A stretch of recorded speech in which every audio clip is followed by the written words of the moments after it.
to you guys. So, what's it like using x58 in 2020? Well, to put it bluntly, it's not bad. There are so many people who put x58 kind of on this lower platform just because they don't feel like it's all that good. But as long as i7s that are 4-core 8 threads remain viable as like a gaming platform, so does x58. When you compare x58 6 cores to the standard i7 4-core 8 threads, the x58 systems will outperform them just a little bit.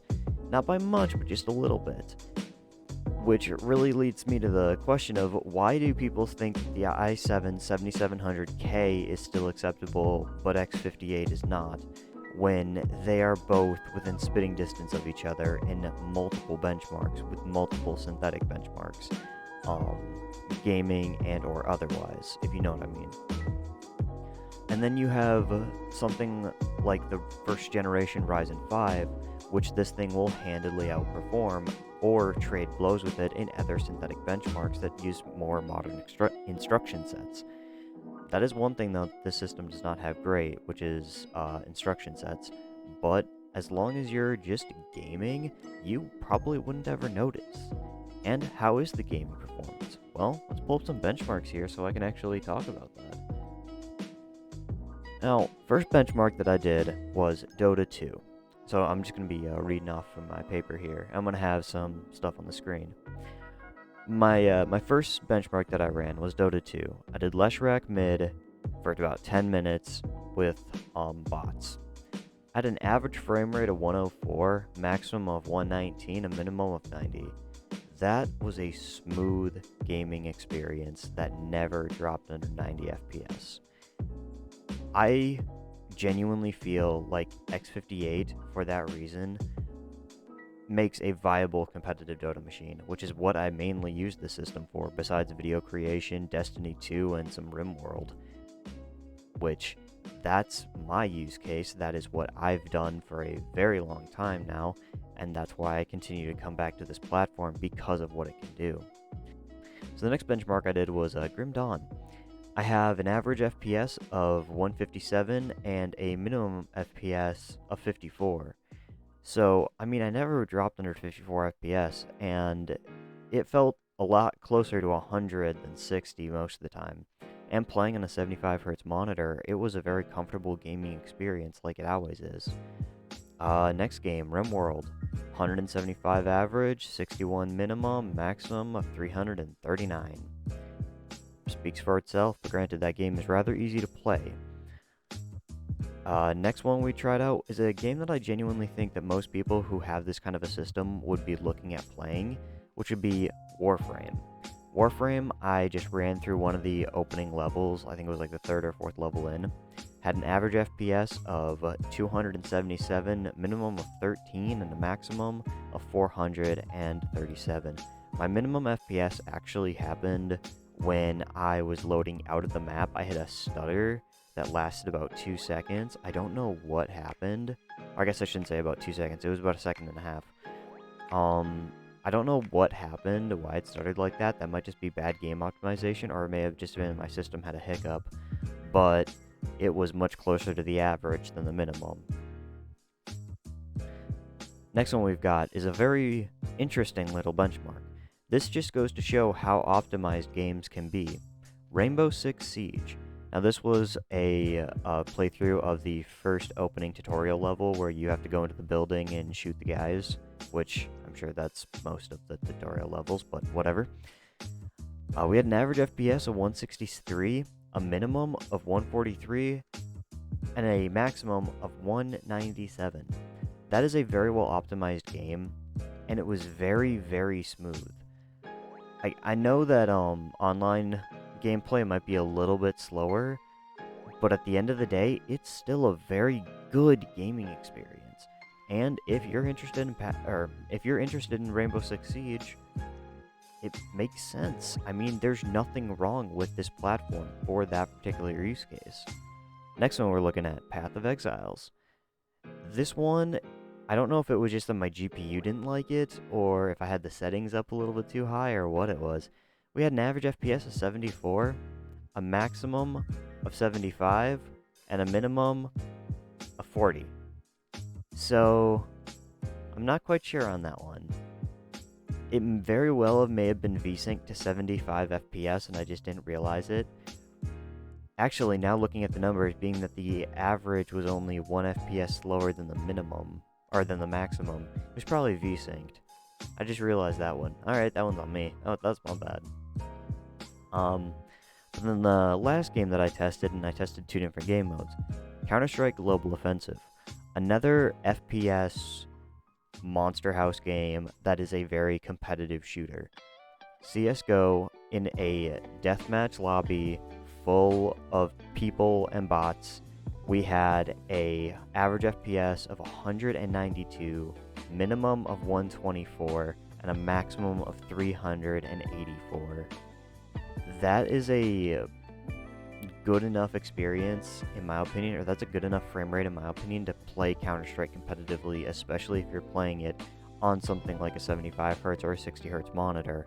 And if you're looking at building an x58 system, you more than likely are going to be using a 60 to 75Hz monitor because those are the most common to find. And the final benchmark was actually taken from the CSGO Warzone. I don't know which map it was, I don't remember. But this was taken from the point where we dropped in to the point where we lost. And I've never done Warzone before, so take it with a grain of salt. But I thought it was a good enough experience to play. We had an average FPS of 120, a maximum of 227, and a minimum of 53. The minimum got a little low, and I think that was during the drop-in, but at the same time, I didn't feel like it was a bad gaming experience.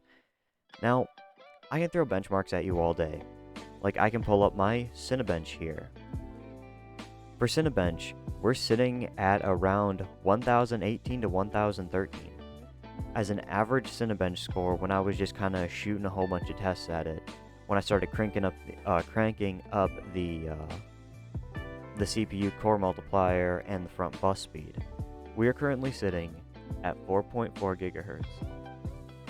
We're currently sitting at 4.419 gigahertz at 1.34 volts on the Gigabyte G1 Gorilla Gaming motherboard.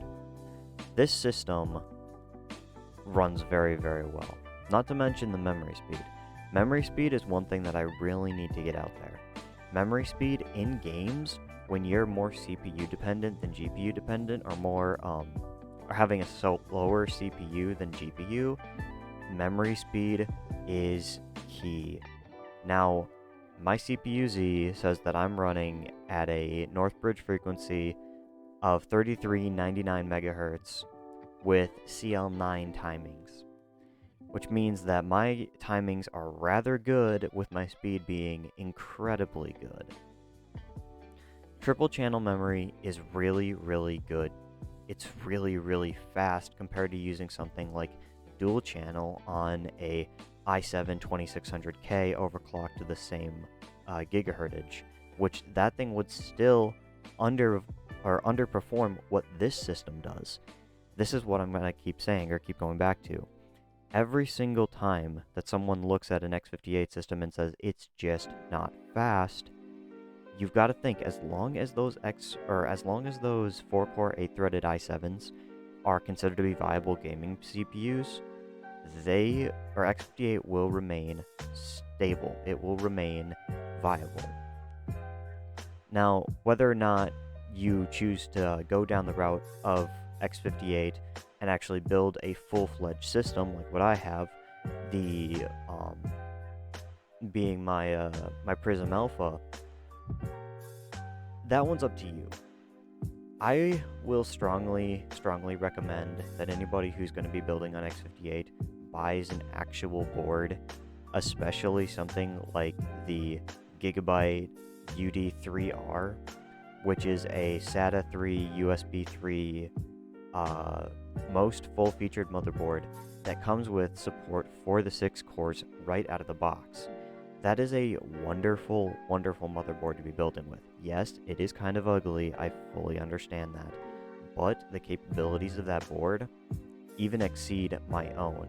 Now mine was more of like a more of kind of like a dream build that I've always kind of wanted, one of the gigabyte killer boards, and the 980 Ti was always a goal for me. So my combination might not be the best or the most value for money, but I genuinely like the way that mine turned out. Now, next thing is, what kind of GPUs should you actually be pairing with an x58 system? Well, there's a giant variety. One of the biggest things that I've seen people talk about with x58 is how you lose so much performance with something like an RTX 2080 Ti compared to something like a Ryzen 7 3700X or a Ryzen 5 3600X. You should not ever pair an RTX 2080 Ti on an x58 system. That is such a discrepancy between power between the CPU and the GPU. The CPUs are good, but they are not unstoppably good. That's the thing you gotta look at here. Which is better value for money? So for GPUs that you should support, or GPUs that you should look at, would probably be something 1660 Ti or below. Now, yes, you could go for an RTX 2060. You are going to be leaving a slight bit of performance on the table because of the whole nature of RTX cards and really needing a lot of PCIe bandwidth, which is one of the big pushes for PCIe Gen 4 when a x58 system, x58 and x79 both suffer from this. They only have PCIe Gen 2, not Gen 3, Gen 2. So that's one of the things you got to keep in mind. So for GPUs, 1660 Ti or below, so like the 1660s, 1650s, 1070s, 1060s, 1050s, you could probably go for like a 1080 or a 1080 Ti if you really felt like it, if that was like really one of the GPUs that you've wanted. I've heard about some people using x58 systems with 1080 Ti's and really enjoying them. I feel like there'd be a little bit of performance left on the table. I don't know, I don't have the numbers in front of me, so I can't fully say whether or not there is, but I'm sure that it's kind of one of those things. For 900 series 980 Ti, it's a really good pairing with this thing. A little bit overpriced and a little bit, at least in my use case, a little bit underutilized. But I'm sure for people who play AAA title games, they could get a lot of use out of 980 Ti. Me being an esports gamer, not as much. 970s, 960s, 950s, even like for a budget rig like a 960 or heck, even a 770, those are really good pairings. Now, there's one graphics card that on NVIDIA side that I would be wary about, and that would be the 780s and 780 Ti's. I've had a couple of good experiences with them, and I've also had a couple of bad experiences with them. So keep that in mind when looking at 980 or 780s or 780 Ti's. They're kind of hit and miss. So that's just kind of a little disclaimer. Then we go over to Team Red. Well, what would be a great pairing for Team Red? 5500 XT. I don't know if I'd go for a 5600 XT. You could, and you might leave a little bit of performance on the table, but to each their own. 5500 XT, what is it? The Polaris-based GPUs, RX 590, 580, 570, 480, 470. Very, very decent performing cards. And you can even go a little bit beyond that, or a little bit below that. I personally, for my GPU tester rig, currently has an R9 390 in it, which I'm going to be doing a full-fledged video on come hopefully later this week. That GPU really blew my expectations out of the water when it came to synthetics and when it just came to standard game performance. It gave me very comfortable, very playable FPS in almost everything that I could think to throw at it. Yeah, 380s, 390s, 370s, or R9 380, 370s. R9 Fury would be another fun one to test out. Unfortunately, I don't have an R9 Fury. I would really like to get one just for the fun factor of it. There are just so many great CPU, GPU combos. And for CPU selection, I'm going to put this out there, you guys. If you're looking at getting a standard x58 board, meaning that you can overclock using frontside bus, and you're thinking about either picking up an x56 75 x5680, 90, or W3680 or 90, try looking at the x5670 instead, or the x5660, because I can honestly say there is no performance difference between my 4.4 gigahertz W3680 and my 4.4 gigahertz x5660. They both synthetic, the exact same. They both have the same memory support. They both have the same memory speed. Actually, I think my my x5660 runs a little bit faster, but there's a $30 price difference between the two. Actually, no, sorry, $40 price difference between the two, because my W3680 was $49.99. My x5660 came to be $10. So keep that one in mind when looking at these systems. And that's another thing to keep in mind when looking at the Chinese motherboards. The Chinese motherboards, yes, well, being able to overclock with the unlocked CPU multiplier CPUs being W3680, 90, W3570, and 80s, you're going to be spending more money on a CPU than what you would be on a cheap CPU and a good motherboard than getting a good CPU and a cheap board. Also, you're going to have easier time finding good memory support for an actual manufactured board compared to something like a like one of the Chinese boards. The biggest thing that I was talking about here would be the W3680 could overclock, but I couldn't use ECC memory on the system with the W3680, even though it does support ECC memory. But that's kind of what you have to expect with these Chinese boards. You never know what's going to work and what's not going to work. The x58 Pro, now most of what I've spoke about here is for the x58 Deluxe. I have an x58 Pro coming, which is going to be, I'm going to compare the two boards together and see which one's a better buy, or if you should buy either one, just period. So keep your eyes open for that one. And I'm also going to be most likely picking up some x79 stuff and bringing in x79 into the channel, the Chinese x79 boards, just to really give you guys a good experience or a good understanding of the differences between these two platforms and why it is just simply smarter to go x79 if you're going to be buying one of these Chinese boards. These Chinese boards are very fun to mess around with and play around with, but for a daily driving rig, they put way more time and development into x79 than what they did for x58. So that's another food for thought, just another thing to have in the back of your head. But thank you very much for watching, and I will see you all later. Peace.